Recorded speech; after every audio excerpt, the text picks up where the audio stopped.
I am so excited to be here with all of you and most importantly with you, Brooke, and learn about you and this incredible company that you've built throughout the global pandemic that we've been in. So there's so much to cover and want to encourage everyone in the audience to please start typing your questions for Brooke in the chat. We'll get to as many of these as we can towards the end of today's conversation.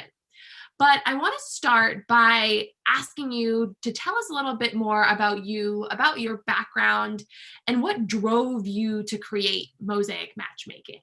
Yeah, absolutely. So thank you all so much for inviting me. I am so excited to be with you today and to share my story. So honestly, Laura, my story starts when I was first dating. So I am the founder of Mosaic Matchmaking, and I have a matchmaking service. And so quite frankly, of course, it started when I was on my dating journey. I remember I would be on the dating apps, and it seemed like an endless cycle of swiping back and forth, matching with people, having to start conversations over and over, repeating the same things over and over. And then if I finally got to a date, it wouldn't lead anywhere. And so it wasn't until I met my husband, Jared. We've been married for 4 years now, but when I met him, and we actually met in real life through work, that I really understood what it meant to kind of have your person and to have your partner in crime. And so I just wanted that feeling for all of my friends who desired to have that too. And so I was that friend who was always trying to connect our single friends. So if someone was single over here, I'd be like, oh, you know what? We have a friend for you over here. You two should meet. And so I just always loved playing matchmaker.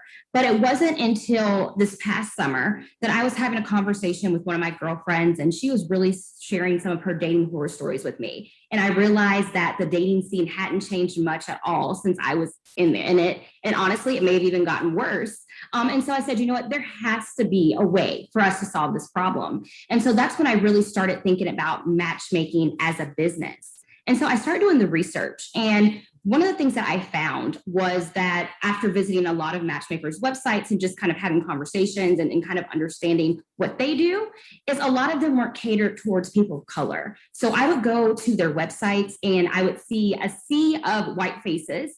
Or the few representation of people of color they had were the people who were very fair skinned and they weren't wearing their natural hair. So even just on the vibe of getting on their websites, I could already tell like, hey, this isn't for us. And then I started reading some of their texts and, kind of reading how they sold themselves. And they started using terms like this is exclusive or this is for high net worth individuals. And I realized like, wow, there's really not hardly any companies that I'm coming across that are catering specifically towards professionals of color, and especially Black women. But at the end of the day, I did some research and I found that unfortunately Black women are some of the ones that are chosen, the least likely to get chosen and matched with on dating apps. And we're also very much, when you look at our numbers, there are more single professional Black women than our white counterparts. And so this is an issue. And I decided that, there's this gap in the market and I want to be the one to help close that gap. And so that's how Mosaic Matchmaking was birthed during the middle of a pandemic. It's fascinating. And I think it's also really interesting just from, my perspective in marketing. We talk all about networking and how networking is like dating and, those similarities. So I can't imagine being in your shoes and now like creating this business that's like, the real thing of dating and kind of reverse engineering that mindset professionally. That's it's fascinating. And I can't wait to dive in. So I guess, on that note, what sets Mosaic Matchmaking apart?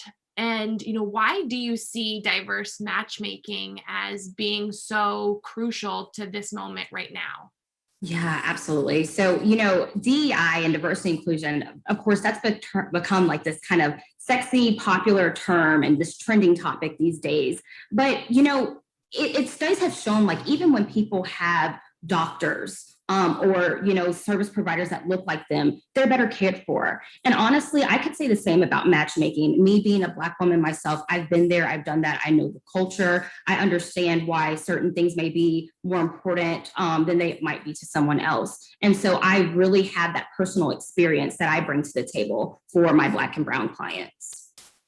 And I also, one of the other things I prioritize is with matchmaking, it's an investment. And I tell that to people up front. It's a financial investment, but I want to make sure that my average working professional could afford something like this. So I try to make sure that my prices are competitive, because for people who desire this type of service, I don't want price to be a huge pain point and barrier for them either.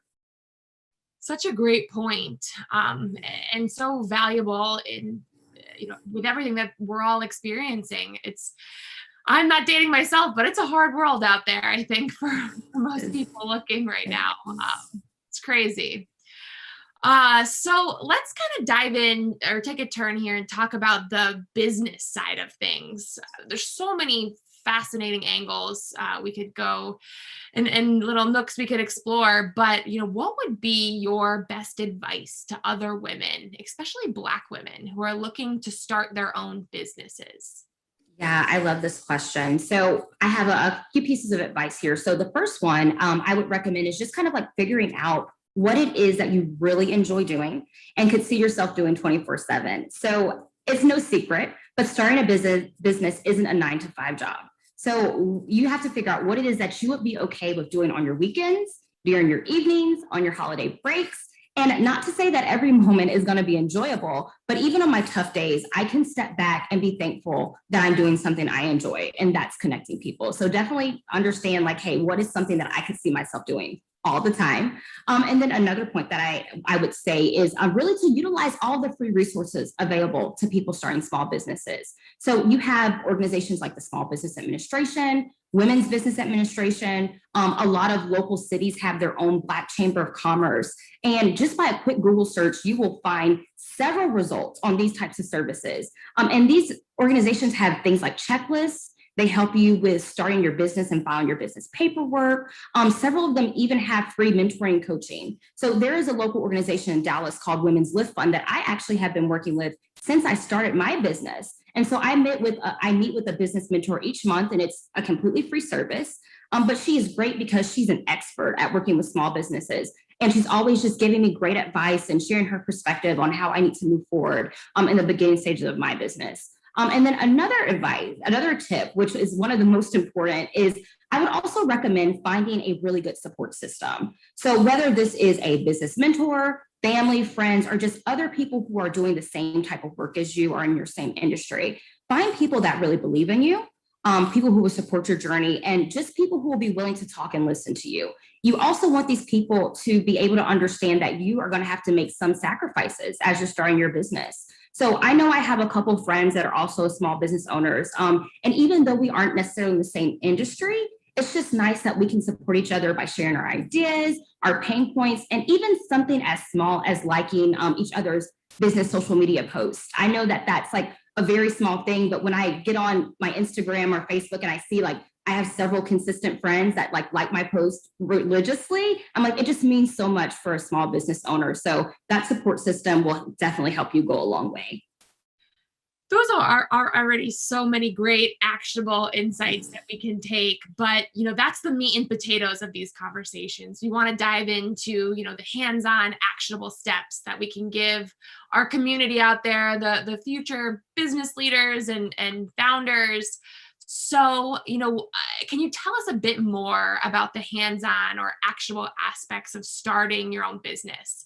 Thinking about the tech, thinking about the capital raising. You talked a little bit about, the support system, which is obviously a huge part of making any business successful. But talk to me a little bit more about those harder pieces of the puzzle.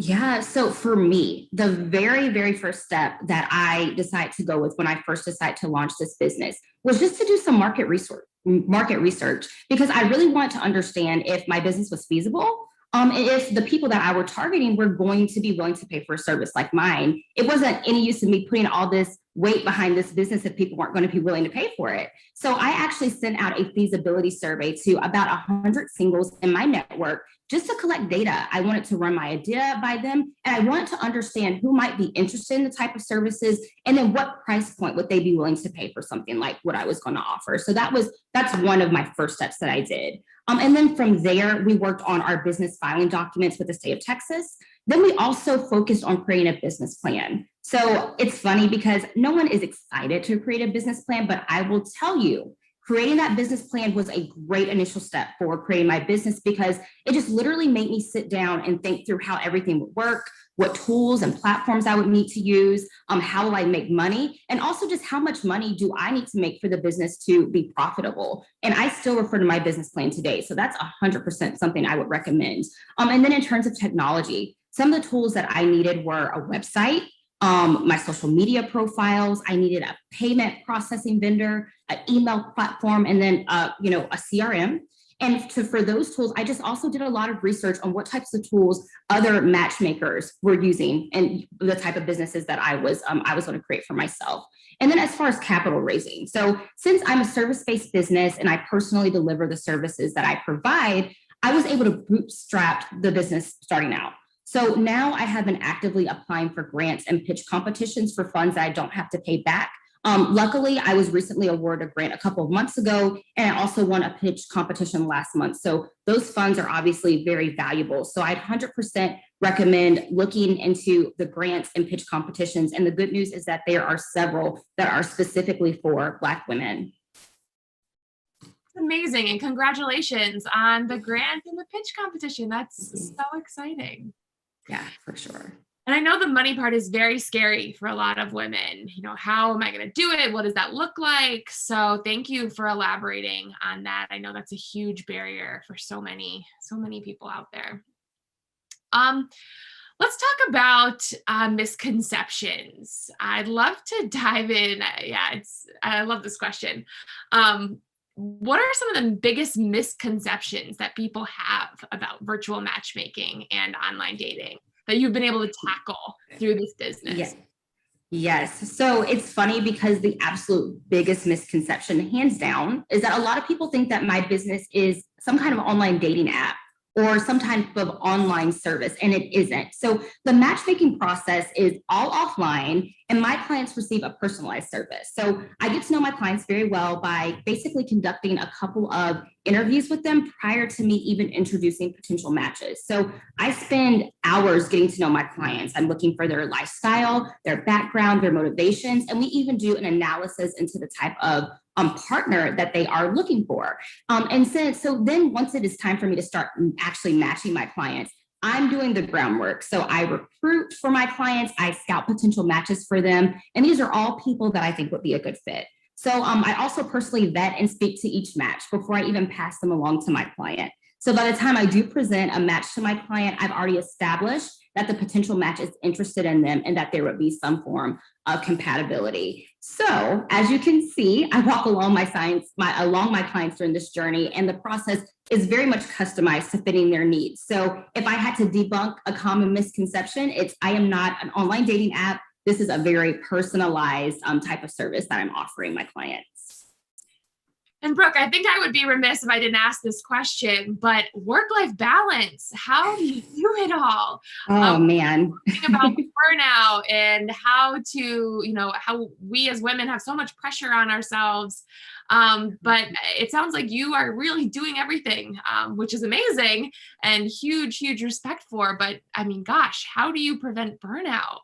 Man, that's an amazing question. I will say that it's a work in progress. As I was mentioning earlier, it's definitely, when you start a business, it has to be something you really enjoy doing, because even for the holiday, so I'm a Christian and I celebrate Easter. So for the Easter holiday this past Sunday, I found myself glued to my phone, texting my clients because one of them had a date on Saturday. And I was like, I just want to get the feedback. Let's talk for a little bit. So it is difficult. So that's why I was saying you have to enjoy it. And I think what I'm going to start doing is putting my phone on do not disturb, like after 9 o'clock, just because to protect my mental peace. Because it's really, especially when I'm working with people so personally, right? Like I'm working with their private personal lives, and they have dates and they talk to these potential matches on the weekends and the evenings. So I want to be available to them. But you're right, Lauren, it's something I need to work on. I mean, I'm just blown away. I was scouring your site and it's just so well done. And like you said, it's not a dating app. And that, I had that misconception, which was really cool to see how unique y'all are in the space that feels, oversaturated or, not personalized, but you're doing a great job of making that experience really unique, which is special. Thank you so much. Yeah. Yeah. This last question I have, I really love it too. And, we were talking a little bit before we kind of came on live. The question was, how has your business been affected by the pandemic? But I learned that you actually started the business in the pandemic. So that in and of itself is incredible.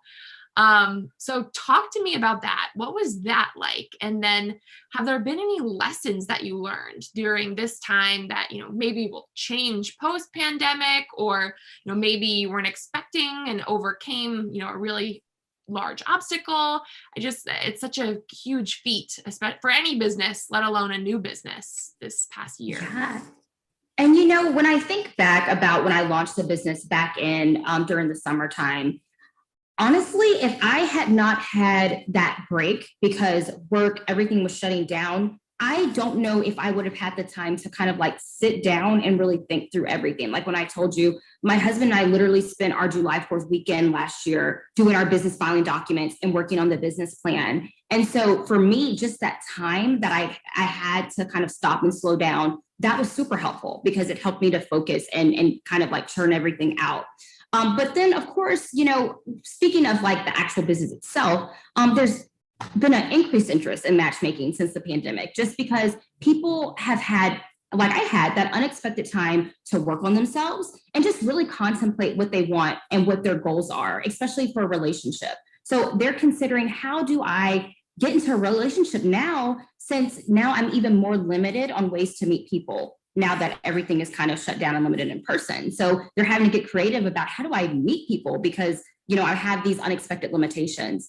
Then the second way that I'd say I've been affected by the pandemic is that matchmakers typically set up in-person first dates. So the pandemic introduced the whole concept of virtual first dates, even for people who live in the same city. And I think the virtual first dates are actually here to stay because they've been so popular. People really appreciate just getting able to have that, get to see that person, make sure they're not getting catfished, just to see if there's initial traction and also if there's any chemistry there before they even invest in meeting in person. And then one of the lessons that I'd say I learned is that people are starting to be more open to dating long distance. So as I mentioned earlier, virtual dates are becoming more popular and people can also work remotely. So they aren't as tied to one place as they used to be. So for me, this means that I was actually able to start taking on clients that lived outside of my local area sooner. As long as they were open to meet matches outside their city. And I also see that barriers like distance are becoming less of an issue. So I have to make sure I make the considerable pivots in my business accordingly to make sure that I'm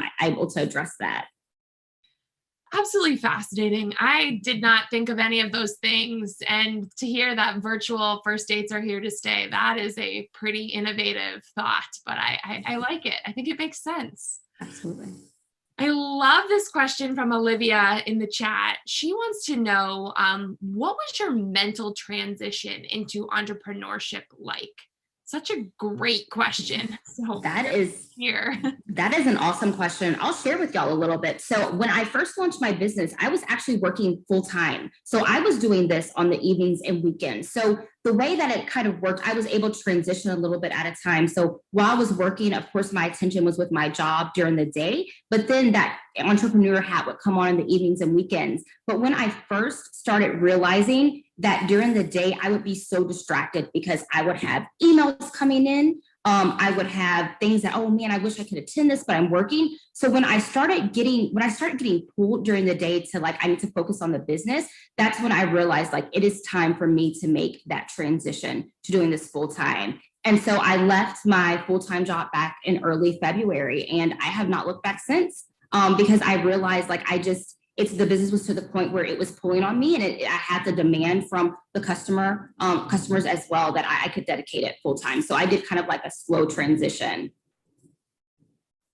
That's amazing. The mindset shift must be crazy to think back to, being there and where you are today, which leads me to my next question. What do you envision the next 5, 10, I mean, gosh, that seems like a long time, but maybe even a year from now, where do you see the future of this business going? And where do you see, yourself individually growing as a leader, as a founder, as a Black woman professional? What advice do you have, for you or future you? Yeah, so absolutely. My goal is to expand the business. So with matchmaking, as I've kind of explained to y'all, it's a very personalized service. So I can only take on so many clients at a time. So I wish I could take on 10, 12, 15 clients. So my next step is to hire more staff. I would love that if, in 5 or 10 years, I would have a whole team that I am working with because I really do. I know that these services are needed and I want to be able to service as many people as possible. I don't want to have to turn them away. So that's going to be my big focus. And then for me as a leader, just making sure that I am understanding how to delegate. I know that that's not my strong point now. I have a couple of people, a couple of areas that I've outsourced, like my social media and content writing. But even still, I have a little bit of an issue learning how to delegate and kind of being able to push things off of my plate. So that's something I'm definitely going to work on in my personal and professional development. And then also understanding how to better manage people, give them feedback, and then make sure that you are providing them a good experience for their learning and growing as well. I love that. Such big plans. It's so exciting. And one more question. If you had one tip, the number one thing for an entrepreneur, an aspiring entrepreneur who's thinking about launching their business, but, unsure of where to get started or, how to dive in, or if they want to, imposter syndrome is so prevalent in women, especially who want to start their own business or make a crazy career transition. What's that one piece of advice you have for this person? Yeah, so honestly, it would be just to go ahead and jump in. Like I mentioned, I would definitely recommend the feasibility study. So making sure that there is actually a need and a market for your services. But then once you identify that, go ahead and get started because, especially as women, we're a little more cautious. And so we're like, oh, we want all of this to be aligned before I start, but we'll never know. And the learning actually happens once you start. You can't learn and you can prepare as much as you want to, but until you're actually in it, that's when the lessons really come. So that would be my advice. Just go ahead and get started. Well, when you are ready to make some hires, I see the chat is blowing up with people who want to work for you. So you know where we are for a hiring platform, but you've also got a big fan base in your chat right now. I love it. I love it. Definitely keep in touch with me because I told y'all that's my goal. I will be looking to do that soon. Well, on that note, Brooke, why don't you tell the audience, one, how they can get involved, how they can follow you, follow your journey, maybe if they're in your area, if they can sign up for Mosaic Matchmaking. I'd love for you to just leave us with some final words and what the audience can do to stay connected. Yeah, absolutely. So I am Mosaic Matchmaking on all platforms. So you can find me on Facebook and Instagram. And then also follow me. You can get in contact with me at info or Brooke at mosaicmatchmaking.com. My website is mosaicmatchmaking.com. So if you Google Mosaic Matchmaking, I'm the first one that comes up in your search results. And so, yes, singles can join my free database. And so my database is where you basically are putting your information on file in case I have any clients that I'm working with would be a good fit for you. And of course, I'm accepting new matchmaking clients too. So if you're actually interested in becoming a client, or learning more about the matchmaking client process, you'll have options on my website to engage with me that way. And also on social media, you can send me a DM and I will be happy to get back with you. So thank you so much. Thank you, Brooke. It has been a pleasure chatting with you today and learning about you and your journey and Mosaic Matchmaking. This has been so much fun. And thank you to everyone out in the audience who was participating, asking questions, and I'll pass things over to Nicole. Awesome. Brooke, it was so awesome getting to learn about your journey and learning about all the work that you're doing. So this is super cool. I can't wait to connect with you and follow everything that you're doing because it's super cool and really exciting.